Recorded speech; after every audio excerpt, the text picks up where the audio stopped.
Welcome to Luca is a Billionaire, where the only thing I invest in is your answers. You start by aligning the numbers vertically so units match. This prevents placement mistakes. Once done, pick a method, standard long multiplication or partial products, because repeating one reliable routine reduces errors.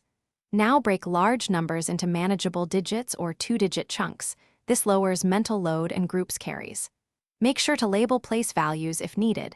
Tens, hundreds, thousands. Begin multiplying the top number by the lowest digit of the bottom number. Work left to right or right to left consistently so you don't lose track. You now multiply each digit of one number by a single digit of the other, writing partial products beneath.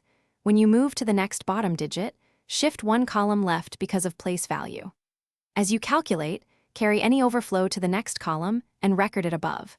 This ensures carries are added into the next multiplication rather than lost. Once you place partial products, insert the appropriate zeros for tens or hundreds shifts. Make sure to keep columns neat, so adding later is fast and foolproof. You finish by adding all partial products column by column, being sure to include any carries you noted above. This produces the final product. Once done, verify with a quick estimation.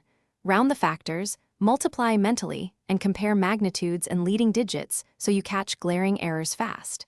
If the sum doesn't match your estimate, make sure to recheck one column at a time starting with the units column.